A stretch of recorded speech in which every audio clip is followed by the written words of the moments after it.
Welcome back to Missing. I am Tim here today with Lance. Lance, how are you today? I'm doing fantastic today, Tim. The conversation we have coming up is with a returning guest.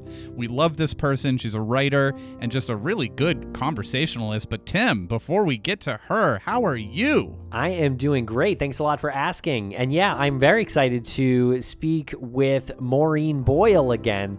She is a return guest. This is her third appearance now. She's written 3 books. Those books are Shallow Graves, The Ghost, and now Child Last Seen, The Search for Patty Desmond. And Maureen is great to speak with about her books. Her books are so good. They're so informative. This is true crime writing at its best. Yeah, you nailed it with that one. She really is no nonsense in her true crime writing. So if you are a fan of true crime books, please check out Maureen's writing at maureenboylewriter.com and pick up Child Last Seen. While you're at it, pick up The Ghost, pick up Shallow Graves, pretty much anywhere you can get books, your local bookstore, Barnes & Noble, Amazon, etc. That's right. And let us know what you think of this episode on social media, and make sure to follow our pages at Missing CSM.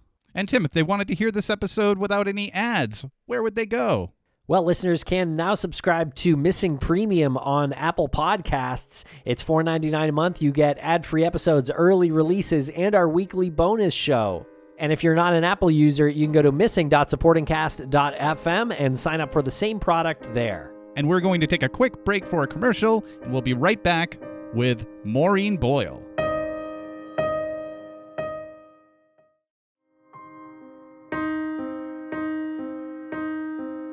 Welcome back to the podcast, Maureen Boyle. How are you today, Maureen?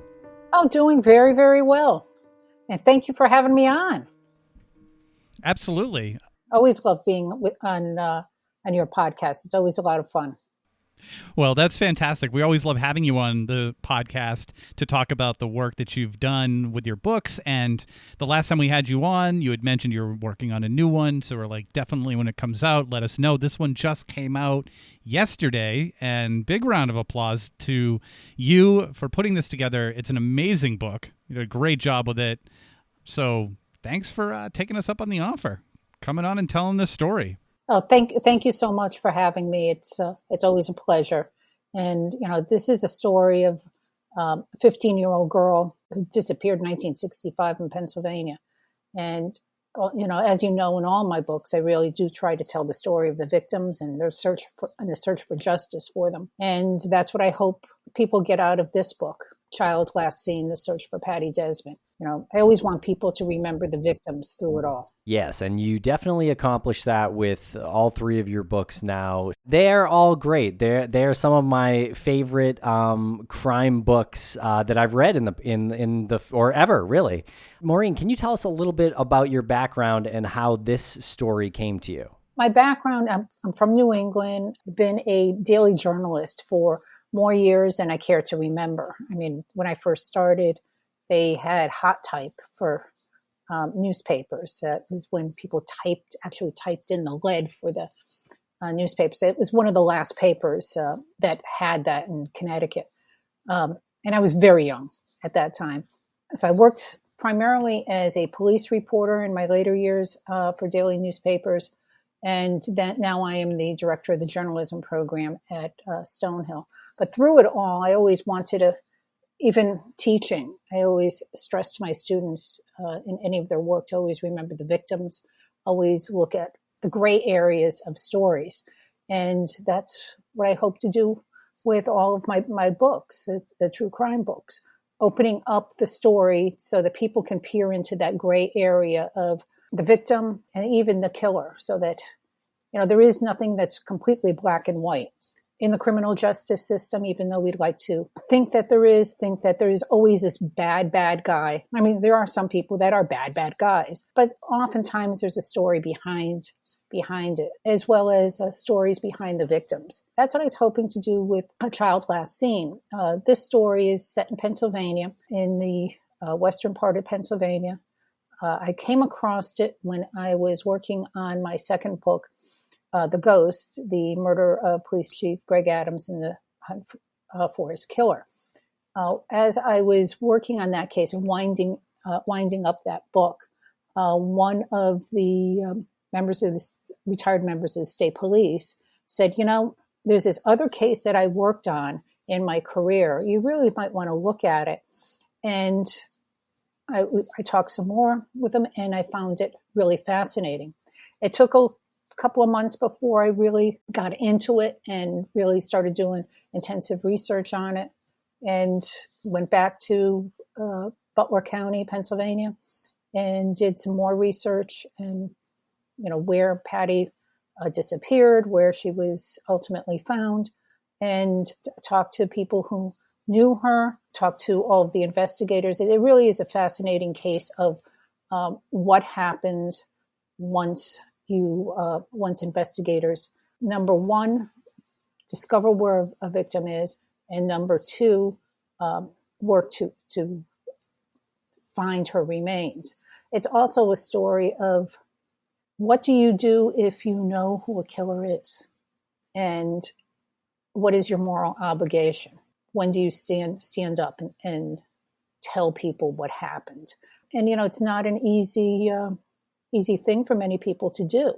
It might be easy if it's a stranger, not so easy if you know who the person is. And, it takes a lot of courage for people to come forward. And that's a really large part of the story, the morality of finding justice for someone that you don't even know. And that's what I hope people also get out of this story. It started in 1965. Patty went missing in 1965. She was 15 years old. She was a sophomore in high school, and she was hanging around with a guy who was much older than her. He was married, and he had a child. 15-year-old girls sometimes don't use the best judgment. They may think they're in love. They're easily manipulated. And her mother did not approve of her hanging around with this guy. They had a fight. She slipped out of the house, and she was never seen again. Investigators suspected who may have been responsible for her disappearance, but they couldn't prove that he did anything to her. It is also a story that a lot of people, even in that area, know nothing about. I was talking to some other people from the region there who said, "Oh my goodness, I never heard of this murder, this disappearance and this murder." And those are the type of stories that I really do like to do. The stories that people don't know about. We all know about the big cases, but it's the smaller ones that are just as powerful, I think, because it really tells you a little bit more about hometown America and how these type of things can happen anywhere. It's not just in large cities, it's also in small towns. It's in the towns where people don't lock their doors. It's in the places where people know everyone, where you never suspect that there's a killer living amongst you. And that's what I hope that people take away from this story, and how the good guys do win. Justice is very difficult to attain, and particularly when it comes to murder cases, I don't think there's ever any justice. Justice would be if you were able to bring someone back to life, and you just can't do that. Unless there's a death penalty, killers are in prison. Many of them eventually are released on parole. So there is no justice, ultimately, maybe in the court of law, but never, I think, in terms of moral justice, that is a very difficult thing to attain. You had said that it was important for people to know and to take away from the story, and also the stories that you have written about in your previous books. You said that knowing the victim was important, and obviously that's important to the investigation. But when you're approaching a story like this and you are focused on someone like Patty Desmond, where do you start in your process to make her known to the reader? Do you go to the end of it, like the crime, like the result of the crime, or do you start from something that happened to her at school or with her family? Do you start like with something more personal? It depends with the different cases. In this case, the book starts off on the night she disappeared, and from there I try to paint a picture of her. Now, this happened in 1965. Her mom and some of her siblings have since passed away. Other people who knew her were able to, paint bit of a picture of her. Her older sister was very helpful in being able to tell stories about Patty and what she was like. She was a shy girl. She was not outgoing. She was easily manipulated, as a lot of very young teenage girls are, unfortunately. In these types of stories, I start wherever I'm getting the information. It's twofold. I will look at the police reports. I will look at when the circumstances of the disappearance, the circumstances of a death, and talk to relatives and friends to develop that image of who the victim is. I always need the hard reports and the hard information for any of these stories, because unfortunately people misremember things all the time, and you can't rely on memory. I like to tell people that I rely on my interviews, for some of the facts, but also the interviews with family members and people who were there. That gives you the emotion of the story. That gives you the feel. That gives you the texture of the story. The hard reports, like the police reports and the court hearings and some of those transcripts, those give you the hard data. That gives you the dates, the times, and helps refresh people's memories, because 10, 20, 30, 40 years later, people don't remember as easily as they did before. And they definitely won't remember dates. And sometimes they're even a little bit fuzzy on places. So it's a combination of a lot of different things. It would be interviews with people and interviews with people, which would be the family and the investigators, but also a heavy reliance on paperwork from that time. And that can also include information about the community, which would be historic reports. And in the case of Patty Desmond, I had to go into a lot of scientific reports. And I'll tell you, when I was in school, science was not my favorite subject. Science and math. And of course, that has come to haunt me in all of my books, because a lot of these cases are solved through science. And I have to now learn about all of these terms. And I find it fascinating now, as opposed to when I was much younger in high school and even in college, when I would avoid a science or math class. I think that's because you, as a storyteller, you're not able to apply that knowledge that they're giving you from a science basis to storytelling, like in that capacity when you're that young. Now knowing that you're capable of writing these true crime stories and telling these stories so well, now you can see the science coming to you, and it's applicable to my storytelling, which now you see the purpose to it, which I think is so cool that years later, after, thinking in high school, like, when am I ever going to use this?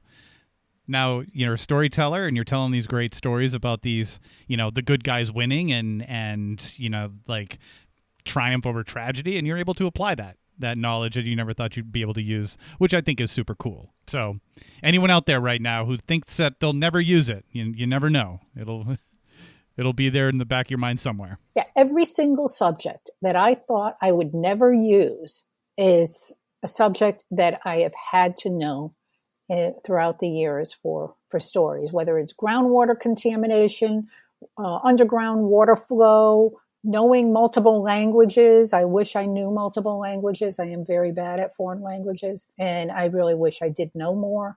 Math for data entry and data analysis, and of course, science. And science also includes forensic science and where bodies are found. Right. There is a science of that too. There sure is. Yeah. I do want to get into that. But before we get too deep, I'm just curious. I know Patty was 15 when she went missing back in 1965. Can you tell us what her family life was like back then? Her father had died when she was younger. Her mom was raising all the kids. It was a very large family. It was 6 kids. So there was one parent home.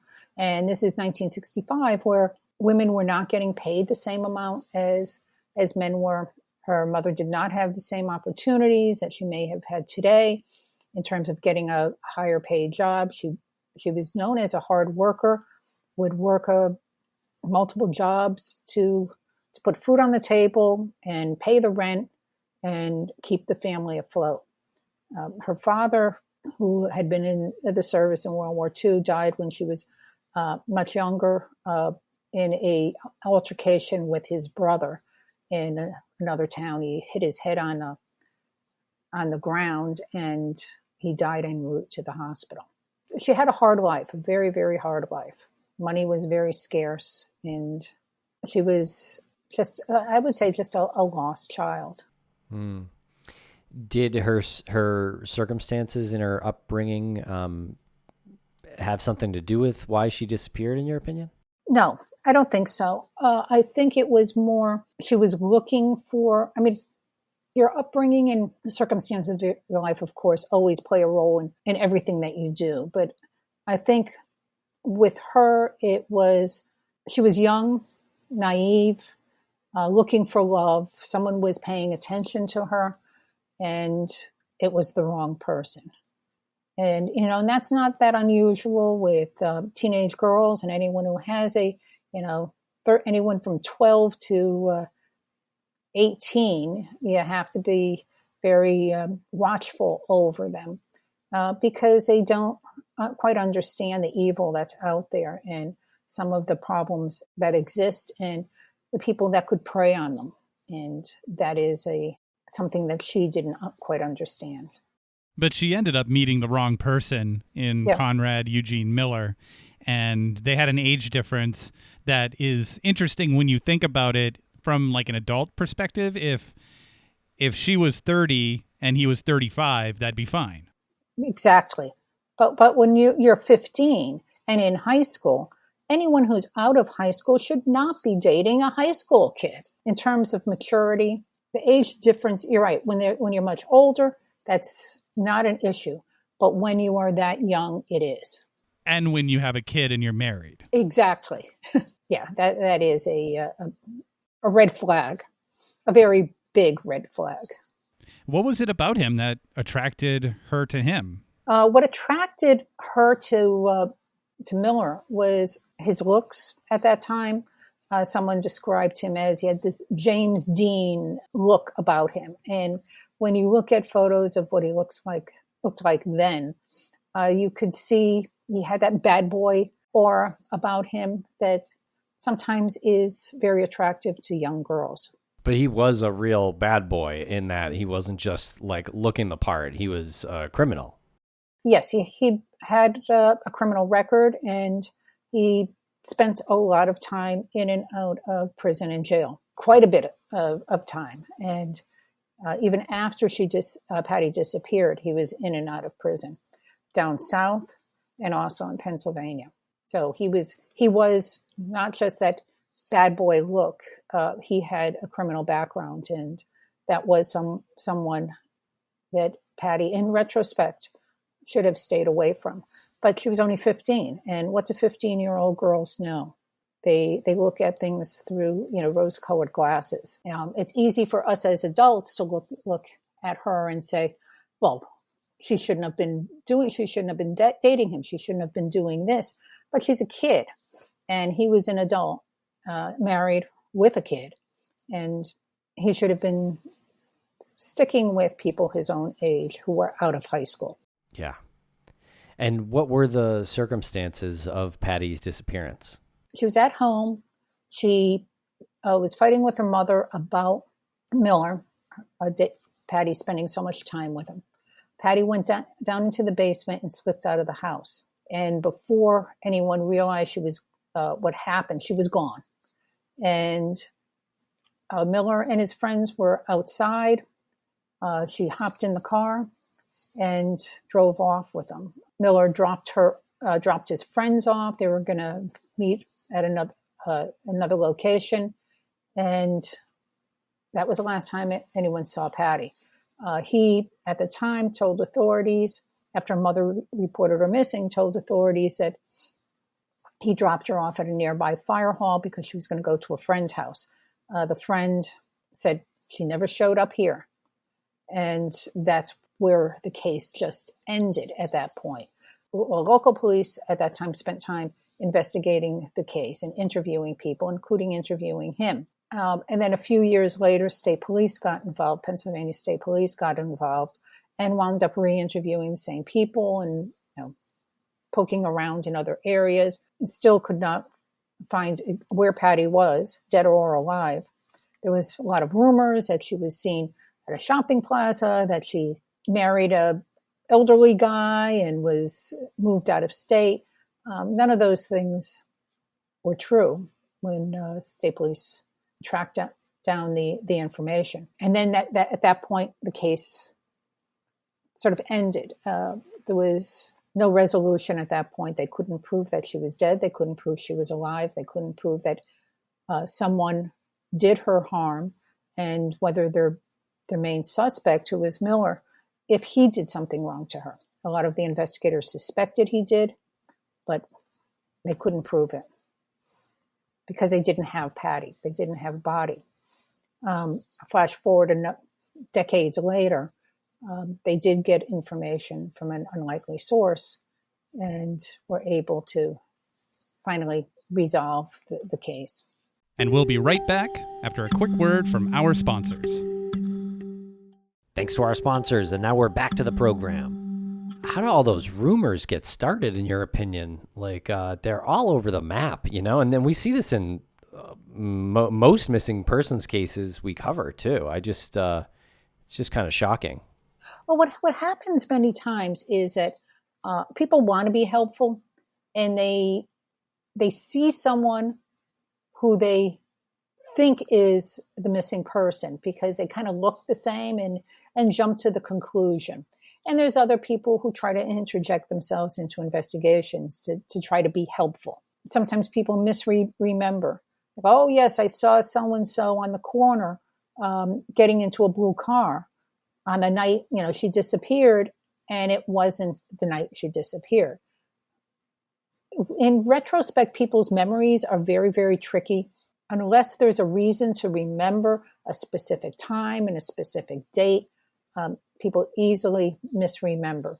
Was there any stigma or any backlash that came about to Patty because she had been seeing somebody in town who was married with a kid? Or did they keep it pretty hush-hush? I don't think that there was any stigma to her because of that. I think it was primarily the time. Talking 1965, people looked at missing persons, particularly teenagers, much differently than they do today. There was a lot of teenagers that weren't missing in 65. They would take off and go to California or someplace else. And there wasn't a national database of missing persons at that time. So people viewed just the whole concept of missing persons differently. And for teenagers, it was always assumed that they had run away. Patty had run away once before, so people jumped to the conclusion that, yes, she had run away again. But from what I understand, when she did run away that time, she was with someone that, a family member or someone that she knew. So it wasn't your traditional, yes, I'm going to hop on a bus and I'm going to go to Texas, or I'm going to go to New York City. That wasn't the case. Gosh, just one of those accounts in your past, if you go missing, even under very suspicious circumstances, it's going to make it easier for police to not work on your case, Yep. And especially then, teenagers were always considered runaways unless it was something very, very strong to indicate that it was foul play had occurred.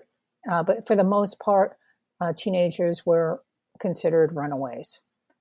And, there were no Amber Alerts back then. It's easy today for people to look back and say, well, why didn't they do this? Why didn't they do that? But you have to view everything in the context of that era. And missing teenagers, unless they went missing under really suspicious circumstances, were not considered endangered, and they were not a high priority. Now, that's not to say that police did not investigate her disappearance. They did. They did retrace her last steps, both immediately after she went missing and years later. But it all ended in the same way. They could trace her to a certain point, and then she was gone. And it, we always have to look at things in the time frame of when things happened. You can't second guess what they did back then. It's true. Did they ever do any searches for remains for her? Any like cadaver dogs or anything like that? Early on, they did go to a couple of spots where the suspect had said he had been with her in an area where it was common for teenagers to go parking, and it was a mine area where there's a lot of mines in Pennsylvania at that time. And they went there and they did a search in that area, not with cadaver dogs or anything like that. Remember, we're talking 1965. Those were not big in 65, but they did do a cursory search over there and did not find anything that would indicate that there was a body there. I know one of the investigators at that time had wondered whether she had been killed and whether her body was underneath a newly constructed highway. And without any more evidence that is what happened, they really couldn't dig up, a major interstate on a hunch. Can you give us a little background on the community that Patty was living in? Is it pronounced Renfrew? Renfrew, yeah. It's very, very rural. Everyone knew each other. It was described to me at that time. There wasn't anything there. There was people, young people would play outside, bike, go horseback riding. Everyone knew each other. There wasn't major businesses there. The major city was the city of Butler, which was about half hour away. It was just a very nice community. Rural community is the best way to describe it. Not much there, except for people and families. And it was a community where people would keep their doors open, or people knew each other. They weren't afraid. It was relatively crime-free. They could count on one hand the number of murders that there had been, in the last 20 years. And it was so small, people knew who the individuals were that would be involved in any type of criminal activity, or who to keep your kids away from. Like, on one hand, it sounds like that should make an investigation be a little bit more straightforward, because everybody knows everyone, and you'd think that there would be a lot of talk leading to somebody confessing or somebody telling the wrong person something, which would lead to the location of a body, but that's not the case here. So in your opinion, how does being from a small community like this, where everybody knows everybody, low crime rate, how does that hurt an investigation? So people can talk and they can tell stories. There was a number of witnesses who said that the suspect had insinuated that he was responsible for Patty's disappearance, but there was no proof. They had no body. Police were in a very strange gray area where they kind of knew what happened to her, but they couldn't prove it. And that's not unusual in a lot of murder cases. So, and some people did come forward. Some of his friends had told investigators that they believed that he had done something to Patty, and that he had suggested that he did. But without a body, it's a he said, she said, and you only have one shot at trial. If someone's acquitted of murder, you can't go back. Right. So they really did not have enough evidence to bring the case to trial back then. Okay, so tell us what happened when word started leaking out. I understand his friends started talking, and some other folks as well. Yeah, well, early on, his friends who were questioned had said that he had essentially confessed to killing Patty. In each interview, people gave different descriptions of where Patty's remains were.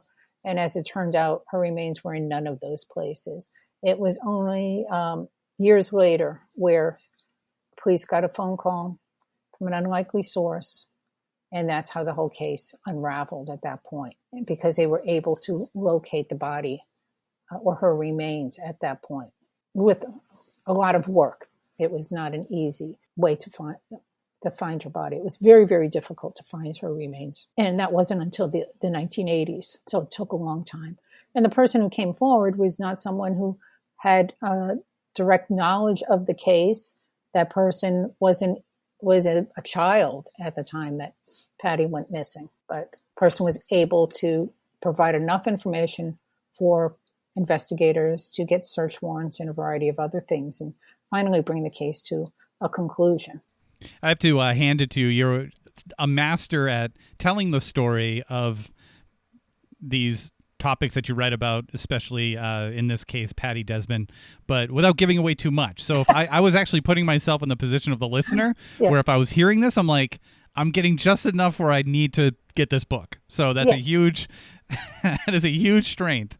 And again, if I was a listener, I'd be like, oh man, just a little more. I just want a little more. A little bit more, okay. A little bit more. Well, you guys are good in trying to get me to give you that little bit more of what it is.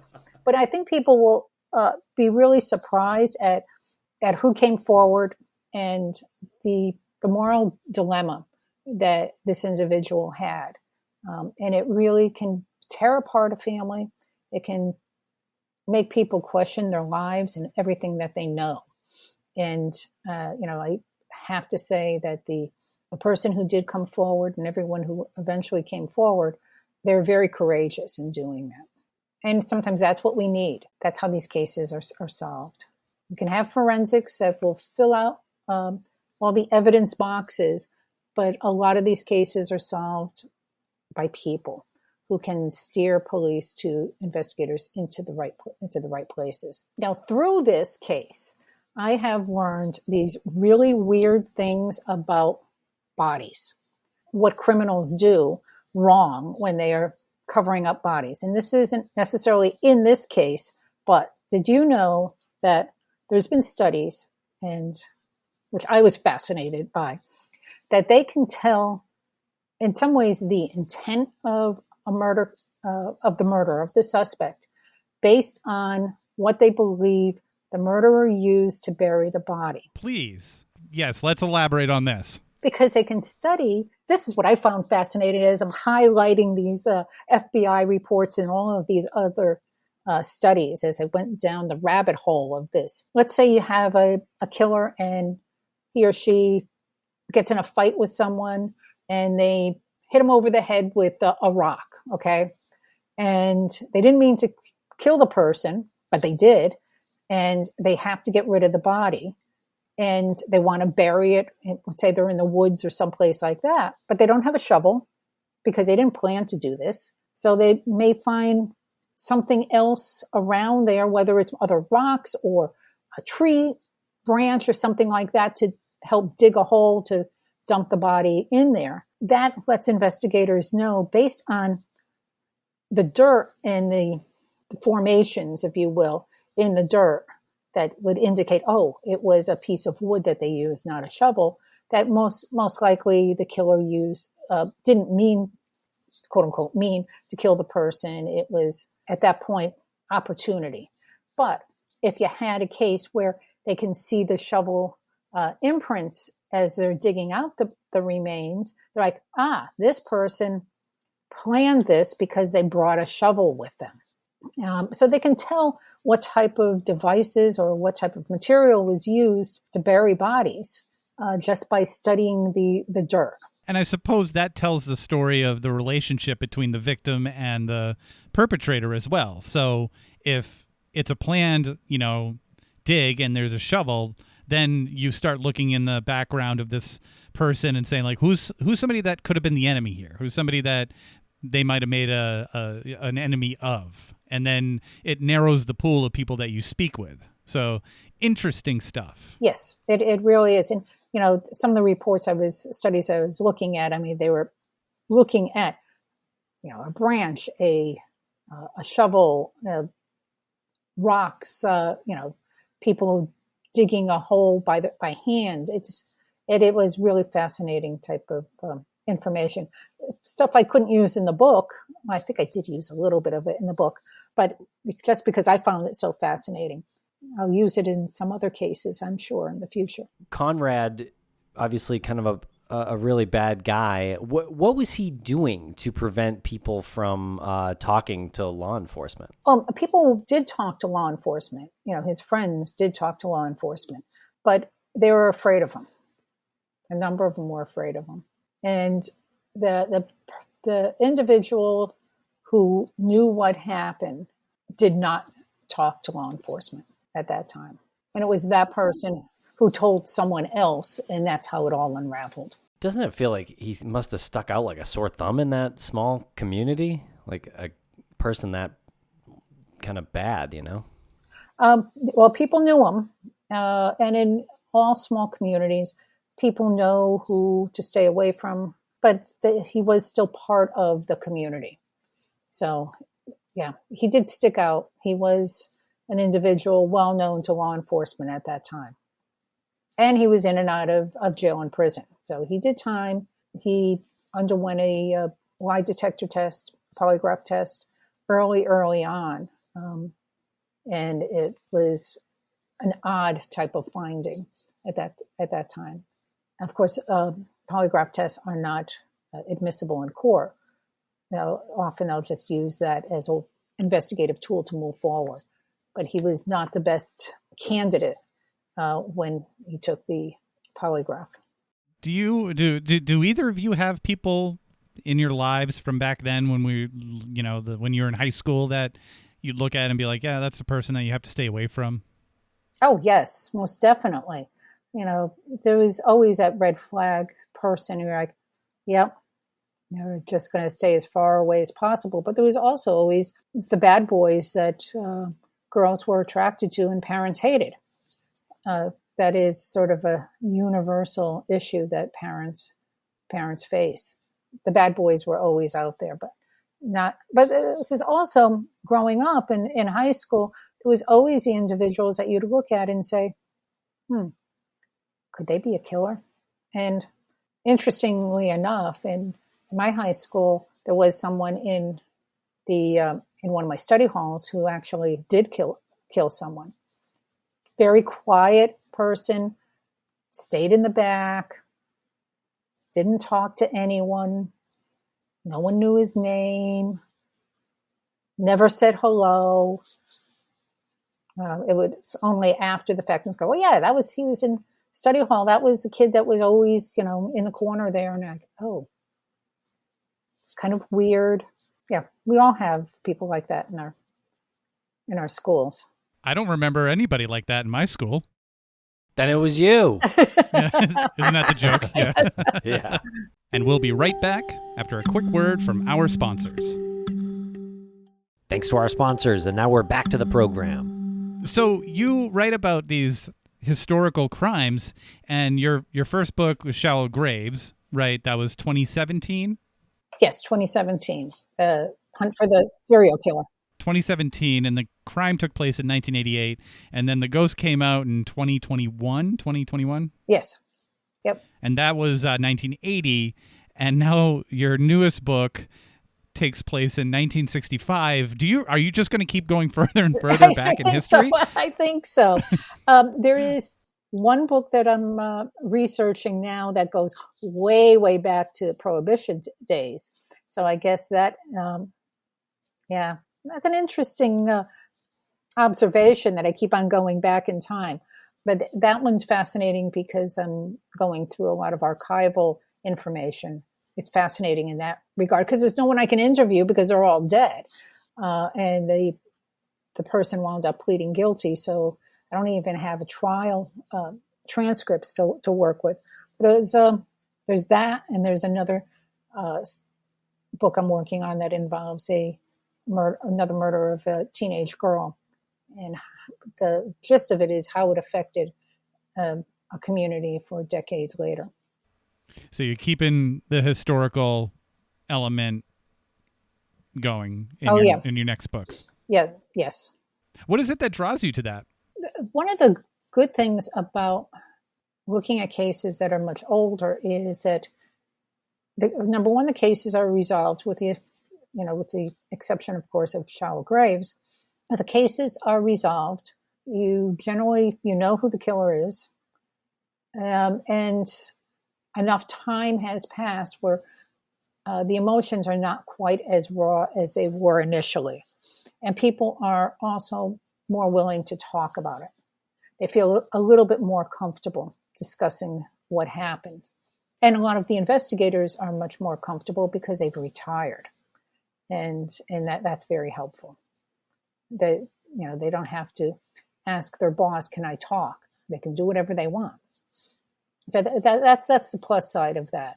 I'm not, after spending decades as a police reporter for newspapers, the idea of jumping into things that are going on immediately, it's been there, done that. I wrote it on deadline, wrote it for a Sunday feature, wrote it as a perspective. I've covered the trials. That's not a challenge. This is a bit more of a challenge where I can tell a deeper story over time. And we get to look in the past. You get to go into a time machine and look at a different era. Yeah. And Maureen, tell us something about Patty Desmond that surprised you, or about her case.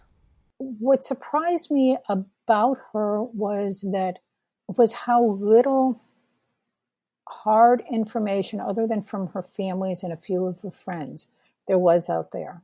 She wasn't in the yearbook. I was only able to obtain one photo of her. And in some ways that was very, very sad. It also spoke to the time of, a large family. There's always a joke that the younger kids, there's, fewer and fewer photos of them. There's tons of photos for the first two. But people described her as, they felt sorry for her. She'd been bullied. She was not a beautiful child. She was average. And she was just trying to find her way. And, I felt sorry for her as I learned more about her.